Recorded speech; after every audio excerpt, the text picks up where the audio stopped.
एक छोटे से गांव में रोहन नाम का एक लड़का रहता था। रोहन आलस्य और महत्वाकांक्षा की कमी के लिए जाना जाता था। उसे महत्वपूर्ण कामों को टालने और समय बर्बाद करने की आदत थी। परिवार और दोस्तों की सलाह के बावजूद रोहन समय का महत्व नहीं समझा। एक सुनहरे दिन श्री गुप्ता नाम के एक बुद्धिमान बुजुर्ग गांव में आए। वे अपनी बुद्धि और समस्या समाधान की क्षमता के लिए प्रसिद्ध थे। जल्द ही यह खबर फैल गई और रोहन ने श्री गुप्ता के आगमन के बारे में सुना।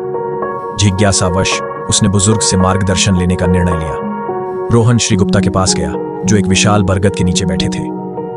आदरपूर्वक प्रणाम कर उसने कहा, महोदय, सुना है आप बहुत ज्ञानी हैं। क्या आप मुझे जीवन का सदुपयोग करने का मार्ग बता सकते हैं? श्री गुप्ता मुस्कुराए और युवक की परेशानी समझते हुए सिर हिलाया। उन्होंने अपने बैग से एक रेत घड़ी निकालकर रोहन को दी। उन्होंने कहा, यह रेत घड़ी समय का प्रतीक है। रेत का हर दाना आपके जीवन का एक अनमोल पल है। रोहन ने रेत घड़ी को हाथों में थामा, उसके महत्व का बोझ महसूस करते हुए। अब गुप्ता जी ने कहा, कल्पना करो कि इस घड़ी में गिरता हर दाना एक बर्बाद अवसर है। जब भी आप टाल मटोल करते हैं या समय बर्बाद करते हैं, एक दाना हमेशा के लिए खो जाता है। रोहन ने अपने कार्यों की गंभीरता समझते हुए ध्यान से सुना। जब गुप्ता जी आगे बोले, समय एक अनमोल उपहार है बेटा, यह किसी का इंतजार नहीं करता। जो पल बीत गया वह कभी वापस नहीं आएगा। अगर तुम इसे बर्बाद करते रहे तो एक दिन पछतावे से भर जाओगे। तत्काल भाव से रोहन ने पूछा, पर मैं कैसे बदलूं?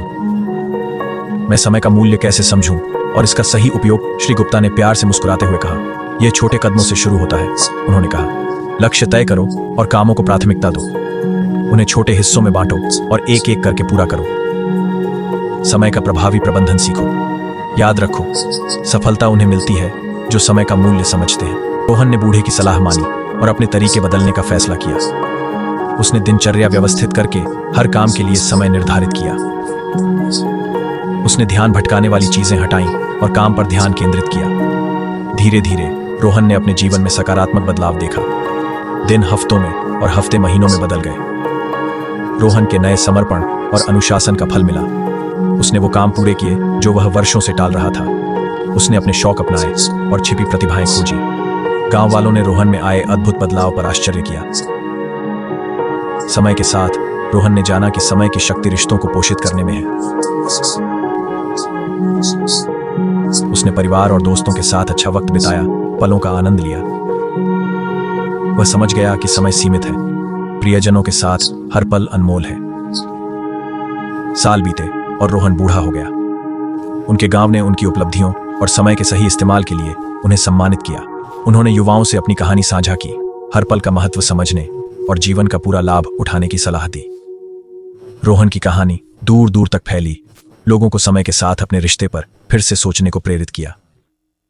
लोग समझने लगे कि समय सिर्फ एक वस्तु नहीं, बल्कि एक अनमोल उपहार है जिसे संजोना चाहिए। इस तरह श्री गुप्ता के ज्ञान और रोहन के बदले जीवन से गांव फला फूला। सबको समय के महत्व और उसकी नियति बदलने की